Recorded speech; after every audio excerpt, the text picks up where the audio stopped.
Welcome to our channel. इस video में हम कक्षा 7वीं विषय हिंदी के पाठ 6 सदाचार का ताबीज के प्रश्नों के उत्तर करेंगे। इस वीडियो को सुनने मात्र से ही आपको सारे प्रश्नों के उत्तर याद हो जाएंगे। तो अगर आपने हमारे चैनल को अभी तक सब्सक्राइब नहीं किया है तो जल्दी से सब्सक्राइब कर लीजिए और इस वीडियो को लाइक कर अपने फ्रेंड्स को जरूर शेयर करें। तो चलिए शुरू करते हैं। सबसे पहला प्रश्न है, दरबारियों को भ्रष्टाचार क्यों दिखाई नहीं पड़ रहा था? इसका उत्तर है, दरबारियों को भ्रष्टाचार इसलिए दिखाई नहीं पड़ रहा था क्योंकि दरबार के अधिकारी व कर्मचारी स्वयं भ्रष्ट थे। वे घूस लेकर काम करते थे।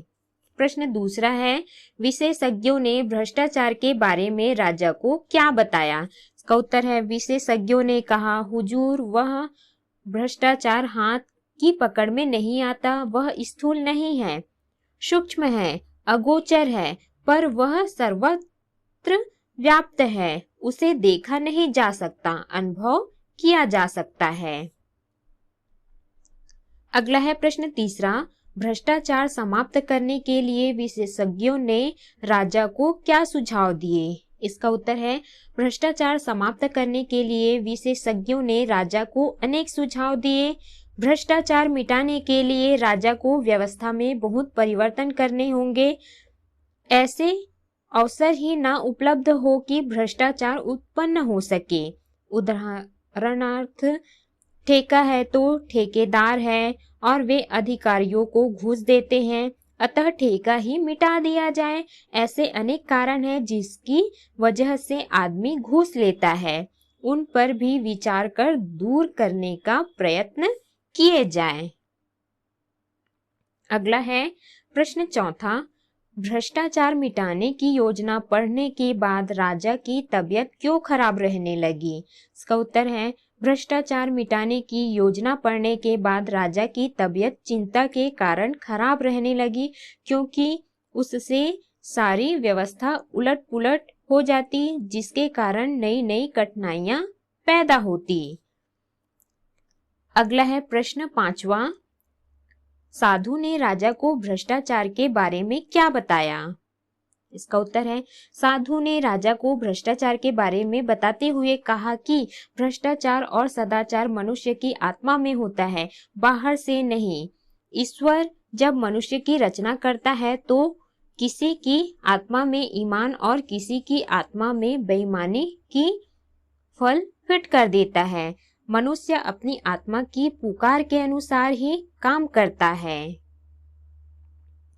अगला है प्रश्न छठवां, राजा ने ताबीज के प्रभाव को परखने के लिए क्या किया? इसका उत्तर है, राजा ने ताबीज के प्रभाव को परखने के लिए वेश बदलकर एक कार्यालय गए और कर्मचारी को रिश्वत देने की कोशिश की।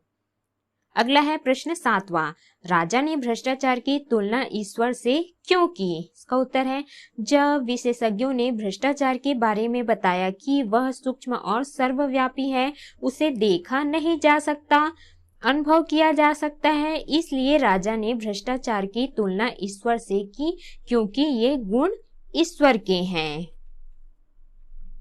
अगला प्रश्न है, प्रश्न पहला, पाठ में उल्लेख किया गया है कि भ्रष्टाचार सर्वत्र सर्वव्यापी है।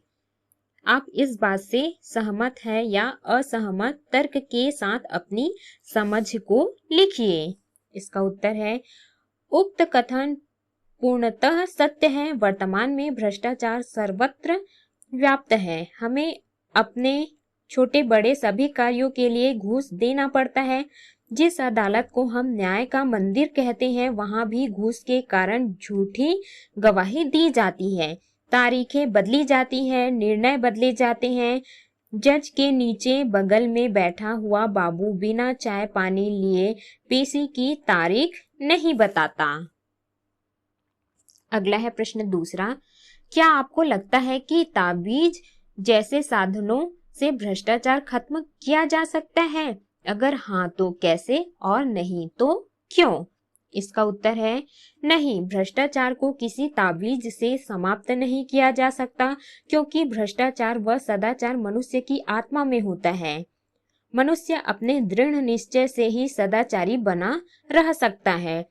बेईमानी की कमाई से उसे स्वयं को दूर रखना होगा, तभी भ्रष्टाचार दूर किया जा सकता है। अगला है प्रश्न तीसरा, हमारे देश अथवा राज्य में भ्रष्टाचार फैलने के क्या कारण आपको प्रतीत होते हैं? साथियों से बातचीत कर अपनी समझ को लिखिए। इसका उत्तर है, हमारे देश में भ्रष्टाचार फैलने का मुख्य कारण निर्धनता व मानवीय मूल्यों में कमी आना है। आज ईमानदारी, सत्यनिष्ठा केवल कल्पना की बातें हो गई हैं। अगला है प्रश्न चौथा, भ्रष्टाचार का नमूना से आप क्या समझते हैं? आपने अपने आसपास किन रूपों में भ्रष्टाचार के नमूने या स्वरूप को देखा है? उक्त घटना या विषय पर अपने विचार लिखिए। इसका उत्तर है, भ्रष्टाचार का नमूना से तात्पर्य ऐसे सदस्यों से है जिससे यह प्रमाणित हो कि भ्रष्टाचार आज हमारी सामाजिक व्यवस्था में किस प्रकार फैला हुआ है। हमारे आसपास ऐसे अनेक उदाहरण मिल जाएंगे जिससे हमें हमारी सामाजिक व प्रशासनिक व्यवस्था में गहरे तक पड़े भ्रष्टाचार विभिन्न रूप में देखने को मिल जाएंगे। शिक्षा, स्वास्थ्य, न्यायिक व्यवस्था, प्रशासनिक कार्यों में आज हर जगह रिश्वत का ही बोलबाला है। हमारे विचार से यह भ्रष्ट व्यवस्था बदलने पर ही एक स्वस्थ समाज की नींव रखी जा सकती है। तो इस प्रकार से हमने सभी प्रश्नों के उत्तर किए।